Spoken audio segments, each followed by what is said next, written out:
इन्हें जानते हैं आप? कौन है ये? क्योंकि हर व्यक्ति इन्हें अपनी नजरों के हिसाब से अलग अलग तरह से बुला सकता है। तो आप क्या बुलाते हैं कमेंट बॉक्स में जरूर बताइएगा।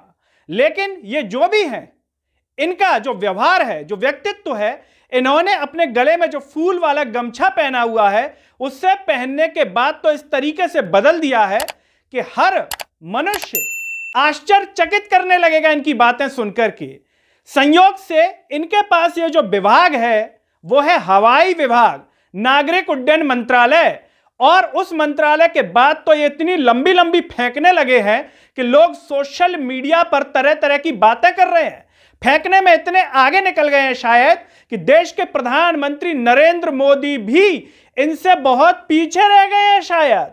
आखिर क्या कुछ फेंक दिया, किसके सामने फेंक दिया और क्या बोल दिया, बताएंगे आपको इस वीडियो में। नमस्कार, मैं हूं गिरिराज शर्मा और आप देख रहे हैं सरल टॉक।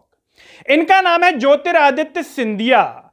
ये एक जमाने में कांग्रेस में हुआ करते थे, लेकिन अब ये आ गए भाजपा पार्टी में। राज्यसभा सीट से चुनकर के पहुंच गए हैं और इनको एक मंत्रालय भी दे दिया था बीजेपी ने। वो था नागरिक उड्डयन मंत्रालय, यानी कि हवाई मंत्रालय, हवाई जहाज से जुड़ा हुआ। लेकिन उसमें इन्होंने भले कोई काम किया हो न किया हो वो तो एक अलग बात है, लेकिन इनके बयान जरूर हवाई जहाज की तरह फास्ट हैं। समय पर भले हवाई जहाज ना पहुंच पाए, लेकिन इनका बयान इतना फास्ट पहुंचता है और सोशल मीडिया पर इस तरीके से ट्रोल होता है कि हर कोई अपनी प्रतिक्रिया देने से रोक ही नहीं पाता है। आखिर क्या कह दिया इन्होंने? ये गुना में पहुंचे हुए थे, गुना, जहां से चुनाव लड़े थे और हार गए थे केपी यादव से चुनाव हार गए थे। उसके बाद भाजपा में शामिल हो गए थे। वहां पर सांसद खेल महोत्सव नाम का एक कार्यक्रम चल रहा था, तो सिंधिया जी खिलाड़ियों के सामने खेल की बातें कर रहे थे और खेल की बातों में ये बातें कर रहे थे एशियन गेम्स को लेकर के। तो सिंधिया वहां पर खिलाड़ियों से बाकायदा मिले, मंच पर अपना भाषण भी उन्होंने दिया। और जब भाषण दे रहे थे सिंधिया जी, तो भाषण में ये कह रहे हैं कि जो एशियन गेम्स हैं उसमें एक समय ऐसा हुआ करता था कि 2 डिजिट्स में भी हम मेडल नहीं ला पाते थे। 2 डिजिट्स बोले तो 10 अंकों में नहीं ला पाते थे, पिछड़ जाते थे। लेकिन अब हमारा भारत जो एशियन टीम्स है एशियन गेम्स की, वो 10 नहीं, 50 नहीं, 70 नहीं, 85 नहीं, बल्कि पूरे 3 डिजिट यानी कि 100 तक पहुंच गई है हमारी भारत की टीम जो मेडल ला रही है। बस सिंधिया जी का इतना कहना था कि सोशल मीडिया पर लोगों ने उनको आईना दिखा दिया, बता दिया कि वो गलत कह रहे हैं, झूठ कह रहे हैं। सबसे पहले तो सिंधिया जी का ये आप भाषण ही सुन लीजिए कि सिंधिया जी कह क्या रहे हैं। एशियन गेम्स को लेकर के गुना में किस तरह की बातें कर रहे हैं सिंधिया जी।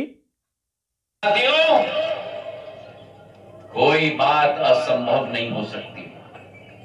अगर मन में ज्वालामुखी है, मन में ललक जारी रही। सुन लीजिए, इस बार एशियन गेम्स में जहां भारत को 10 मेडल्स भी नहीं मिलते थे, जब भारत की टीम गई सब हंसते थे कि डबल डिजिट तो लेके आओ। डबल डिजिट की बात कर रहे हैं, मतलब 9 से ज्यादा। 9 से ज्यादा पहले भारत नहीं लाया, ये इनका कहना है। भारत की एशियन गेम्स की टीम ने डबल डिजिट नहीं लाया, डबल डिजिट नहीं लाया, 50 पदक नहीं लाए, 70 पदक नहीं लाए, 85 पदक नहीं लाए।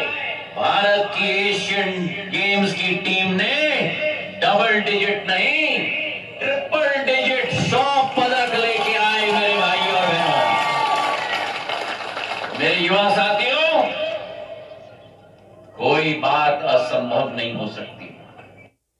सिंधिया जी कह रहे हैं कोई बात असंभव नहीं हो सकती। बिल्कुल सही बात है। झूठ बोलना भी ऐसा लग रहा है कि असंभव नहीं है।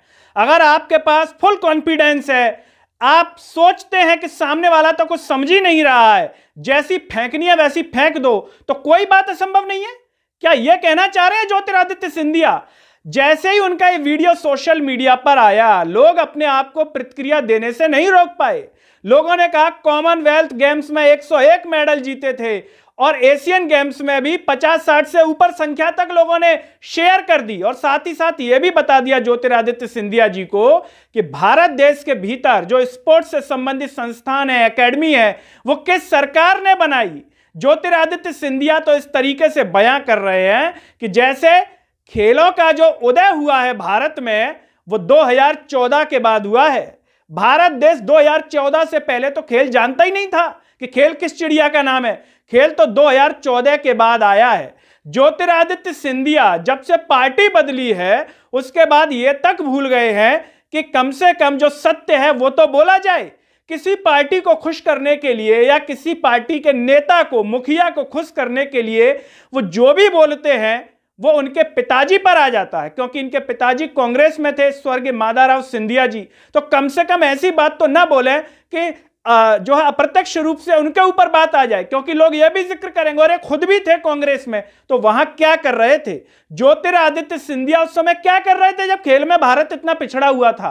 तो कुल मिलाकर के वो जो कह रहे हैं अपने बयान में, भाषण में कह रहे हैं कि कोई भी बात असंभव नहीं है, बिल्कुल सही बात है। शायद वो इस संदर्भ में बिल्कुल असंभव नहीं है कि जो मुंह में आना है वो फेंक दो, झूठ बोल दो, कोई मीडिया उस पर सवाल करने वाला नहीं है, कोई पूछने वाला नहीं है, और आंख बंद करके फेंको। सामने वाले को कुछ भी नहीं पता, जो व्हाट्सएप पे आ रहा होगा, फेसबुक पर जा रहा होगा, वही सत्य मान लेंगे, ये सोच करके फेंको। और फेंकने में बिल्कुल भी किसी भी प्रकार की कोर कसर मत छोड़ो। ये शायद आशय होगा, कई लोग कह सकते हैं, क्योंकि सत्य क्या है वो आप भी जानते हैं, सिंधिया जी भी जानते हैं और अन्य लोग भी जानते हैं। इस पूरे वीडियो पर, सिंधिया जी के इस बयान पर आपका क्या कहना है, कमेंट बॉक्स में अपनी राय जरूर दीजिए। इस वीडियो को हर जगह शेयर कीजिए, चैनल को सब्सक्राइब कीजिए, साथ ही साथ सरल टॉक के Facebook, Twitter, Telegram, Instagram page को आप जरूर फॉलो कीजिए। और अंत में सभी से एक अपील है कि सरल टॉक को आप ज्वाइन व थैंक्स बटन के द्वारा जरूर सपोर्ट कीजिए, जिससे हम और बेहतर कार्य कर सकें। नमस्कार।